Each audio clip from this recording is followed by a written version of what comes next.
Jean-Claude Van Damme, the muscles from Brussels. A man who became a global action hero, a martial arts legend, and a household name in the 1980s and 90s. With his lightning-fast kicks, perfect splits, and undeniable charisma, he seemed unstoppable. From Bloodsport to kickboxer to Universal Soldier, Van Damme dominated Hollywood in a way few international stars ever could. But behind the bright lights, red carpets, and big paychecks, his journey was far more complicated. By the time he reached the peak of his fame, Van Damme was also battling demons the public never fully understood. Failed marriages, broken friendships, addiction, and career setbacks left scars that fame and fortune could not heal. Hollywood moved on, leaving one of its brightest action stars in the shadows, fighting for relevance, for redemption, and at times, even for survival. Now at 64 years old, Van Damme's story is nothing like the blockbuster scripts that once made him a legend. His life today is filled with surprising twists, from personal reflections and health struggles to a kind of peace he never found in his younger years. Fans who grew up watching him as an indestructible action hero are often moved to tears when they see who he has become today. This is the story of Jean-Claude Van Damme, his rise, his fall, his redemption, and the emotional truth of what has happened to him at 64. Try not to cry when you see this. Jean-Claude Camille François van Varenberg, better known as Jean-Claude Van Damme, was not born into Hollywood privilege, nor did success come easily. Born in Brussels, Belgium in 1960, Van Damme grew up as a shy, frail boy. At just 11 years old, he began training in martial arts after his father enrolled him in a local karate school to help build his confidence. What started as an attempt to toughen him up quickly became an obsession. Karate, kickboxing, and ballet, yes, ballet, shaped Van Damme into the unique performer he would one day become. He often said ballet gave him discipline and flexibility that martial arts alone could not. While his friends thought it was unusual, Van Damme was committed, spending countless hours perfecting his balance, kicks, and form. By his late teens, he was competing professionally, eventually winning titles in European karate tournaments. But Van Damme wanted more. Hollywood was his dream, even though it seemed impossible for a young man with broken English and no connections in America. In 1982, with little money in his pocket and almost no plan, he moved to Los Angeles. Like so many hopefuls, he struggled. He worked odd jobs, a carpet layer, a limousine driver, even a nightclub bouncer, just to survive. He sometimes slept in his car, but his unwavering confidence kept him going. He knew he had something unique to offer the world. His first small break came in 1984 with a minor role in Monaco Forever, where he was simply credited as Gay Karate Man. Hardly glamorous, but it was his first step onto American screens. He then began landing stunt work, appearing briefly in Missing in Action and Breakin'. Yet Van Damme was hungry for more. He didn't want to just be a stuntman. He wanted to be a star. That chance finally arrived with Bloodsport in 1988. The film was low budget, inspired by the supposed true story of martial artist Frank Dux. Critics were skeptical, but audiences around the world were mesmerized. Van Damme's charisma, his incredible physical ability, and, of course, his now iconic full splits became unforgettable. Bloodsport turned into a surprise hit and cemented Van Damme as a new martial arts star in Hollywood. From there, the momentum was unstoppable. In the early 1990s, Van Damme starred in Kickboxer, Lionheart, Double Impact, and Universal Soldier. Each film drew bigger audiences, making him one of the most bankable action stars of the decade. Unlike many other actors, Van Damme didn't rely on stunt doubles for his signature moves. His kicks, his flips, his training montages, they were real, and fans could feel it. He earned the nickname the Muscles from Brussels. And unlike other martial arts stars like Bruce Lee or Chuck Norris, Van Damme had something extra, charisma, and an everyman appeal. He wasn't just a fighter, he was a showman. His accent, his smirk, and his on-screen vulnerability made him stand out. Women admired him, men wanted to be him, and kids imitated his splits on playgrounds across the globe. By 1994, Van Damme had reached the pinnacle of Hollywood success. Films like Time Cop and Street Fighter grossed millions, and he was commanding salaries of up to $8 million per movie. For a young man who once struggled to pay rent in Los Angeles, this was the dream realized. But success came at a cost. The fame, the pressure, and the non-stop demands of Hollywood began to wear on him. Behind the scenes, his personal life was far more chaotic than his films suggested. He cycled through marriages, battled inner demons, and struggled with the darker side of fame. Yet, in these golden years of his career, Jean-Claude Van Damme had become exactly what he had always dreamed of: an international superstar, adored by millions. The boy from Brussels who once slept in his car had conquered Hollywood with nothing more than his talent, discipline, and relentless determination. He seemed unstoppable, but as history has shown time and time again, what goes up often comes crashing down, and Van Damme's greatest battles were yet to come. By the mid-1990s, Jean-Claude Van Damme was sitting at the very top of Hollywood's action mountain. His name alone could sell tickets, his movies were raking in millions worldwide, and he had become a household figure admired by fans of all ages. From Universal Soldier to Time Cop, Van Damme wasn't just a martial arts star anymore, he was a global phenomenon. But with fame came pressures and temptations that even the muscles from Brussels couldn't always fight off. At the height of his fame, Van Damme was reportedly earning around $8 to $10 million per film, putting him in the same category as other mega action stars like Sylvester Stallone and Arnold Schwarzenegger. He was constantly working, constantly traveling, and constantly surrounded by the glamour of Hollywood. On the outside, it looked like he had everything a man could want: money, power, fame, and admiration. But on the inside, his world was beginning to unravel. Van Damme's personal life was messy. He was married 5 times to 4 different women, including 2 marriages to bodybuilder Gladys Portuguese. Relationships with actresses, models, and businesswomen came and went, but stability was hard to find. The constant schedule of filming, the attention of fame, and his own restless personality made it nearly impossible for him to sustain long-term peace in his personal relationships. And then came his biggest enemy: cocaine. Van Damme has openly admitted that, at his worst, he was spending upwards of $10,000 a week on drugs. What started as casual use quickly spiraled into addiction, affecting both his health and his career.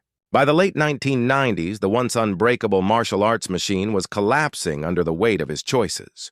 His films began underperforming at the box office, critics grew harsher, and Hollywood studios began turning away from him. It wasn't just the drugs. Van Damme's erratic behavior made him difficult to work with on set. He gained a reputation for being unreliable, sometimes arriving late to shoots or clashing with directors and producers.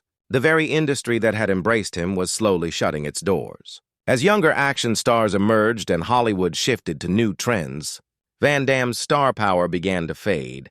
Adding to his struggles, he was diagnosed with bipolar disorder in the late 1990s. For years, he had suffered from mood swings, bursts of energy followed by deep depressions and self-destructive behavior. Finally, there was a name for what he was experiencing, but by then, the damage to his career was already significant.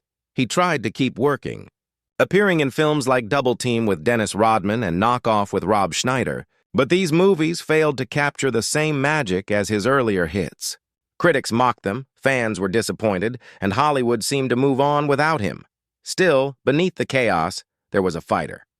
Van Damme never stopped training, never stopped pushing himself physically, and never gave up entirely. Even in the darkest moments of his addiction and mental health struggles, he knew he couldn't walk away from the spotlight forever. But he also knew that if he didn't change, his story could end tragically.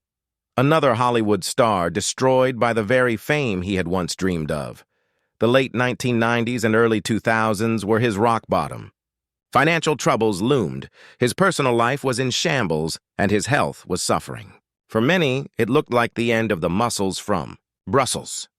The young man who once dazzled the world, with high kicks and gravity-defying splits, now looked like he might become just another cautionary tale of how fame and fortune can consume even the strongest. But Jean-Claude Van Damme had something inside him that would not allow him to completely surrender. The same discipline that carried him from the streets of Brussels to the heights of Hollywood fame was still there, buried under layers of addiction, regret, and pain. He would need to fight harder than ever before, not against an opponent in a ring or on a film set, but against himself. The fall from glory was brutal, but Van Damme's story didn't end there. Instead, it set the stage for one of the most surprising and heartfelt comebacks in action cinema. By the early 2000s, Jean-Claude Van Damme had fallen far from the heights of his glory days. For many fans, it seemed as though the muscles from Brussels had been knocked out of Hollywood permanently. His movies were going straight to DVD, his reputation was damaged, and the table. Critics praised JCVD as one of the best performances of his career. Suddenly, people weren't laughing at him anymore. They were crying with him, rooting for him, and seeing him as more than just a fading action star. It was a reminder that Van Damme wasn't just muscles and high kicks. He was an artist, an actor, and a man who had lived through storms and was still standing. The success of JCVD opened doors for a resurgence. In 2012, Van Damme joined Sylvester Stallone, Arnold Schwarzenegger, and other legendary action stars in The Expendables 2. Playing the villain Jean Villain, Van Damme stole scenes with his ruthless performance, proving he still had the charisma and screen presence to captivate audiences. The film was a box office hit, introducing him to a new generation of fans who may not have grown up with Bloodsport or Kickboxer, but instantly recognized his screen power. Beyond movies, Van Damme also embraced his unexpected role as a pop culture icon. Clips of his splits, kicks, and training went viral online. His 2013 Volvo commercial, where he performed his famous split between two moving trucks, became one of the most iconic ads of all time. Fans shared memes, tributes, and nostalgic highlights of his films, keeping his legacy alive in the digital age. The man once forgotten by Hollywood was now being celebrated worldwide in a new way. What truly endeared Van Damme to fans, however, was his humility. In interviews, he was no longer the brash superstar of the 1990s. Instead, he spoke openly about his struggles with addiction, his bipolar disorder diagnosis, and the mistakes he had made. He admitted his flaws and emphasized the importance of family, peace, and self-reflection. The once untouchable action hero had become human, relatable, and even philosophical. Van Damme also leaned into his role as a mentor and inspiration. He often spoke about how martial arts shaped his life and encouraged young people to pursue discipline and focus. Instead of just selling action movies, he was now sharing wisdom, reminding audiences that strength isn't just physical, it's emotional and mental, too. Though his later films may not have reached the blockbuster heights of his earlier career, Van Damme carved out a respectable place in the industry. He continued acting in smaller projects, including action films and comedies, and embraced streaming platforms where niche audiences still celebrated his work. He also appeared on reality television and documentary-style shows, giving fans a more intimate look into his everyday life. What became clear during his comeback is that Van Damme was no longer chasing fame in the same way he once did. Instead, he was finding balance. He valued family, health, and peace of mind above box office numbers. For fans, this transformation was emotional. The man they once idolized as a larger-than-life hero was now standing before them as a survivor, someone who had battled addiction, mental illness, and professional collapse, yet still managed to find a way back. Jean-Claude Van Damme's comeback wasn't about becoming the biggest action star again. It was about proving that no matter how far someone falls, they can rise again with honesty, humility, and determination. His journey from Hollywood golden boy to tabloid target, and then back to respected actor and beloved icon, is a testament to the fighter inside him. By the time he reached his 60s, Van Damme wasn't just a nostalgic action hero, he was living proof that redemption is possible, no matter how late in life it comes. At 64 years old, Jean-Claude Van Damme is no longer the young, fearless martial artist leaping across screens in Bloodsport or Kickboxer. Time has changed him, but instead of clinging desperately to the past, Van Damme has embraced this stage of his life with surprising honesty and humility. For fans who grew up watching him as an indestructible action hero, seeing him vulnerable, reflective, and deeply human often brings tears to their eyes. Physically, Van Damme remains in remarkable shape for his age. While he no longer pushes his body to the extremes of his youth, he continues to train regularly, practicing martial arts and maintaining flexibility that most men half his age would envy. His dedication to health is not about vanity anymore, but about longevity. He has admitted in interviews that he wants to stay strong for his family, to be there for his children and grandchildren, and to enjoy the years he has left without being consumed by illness. Yet, despite his fitness, time has left its mark. His face carries the lines of battles both inside and out. His hair is thinner, and his once unshakable aura of invincibility has softened. For fans, these changes are emotional. The man who once seemed untouchable now reminds them of their own passage through time. It's not just Van Damme who has aged, it's the audience that grew up with him. Watching their hero grow older mirrors their own journey, and that bond is powerful. Spiritually, Van Damme has transformed.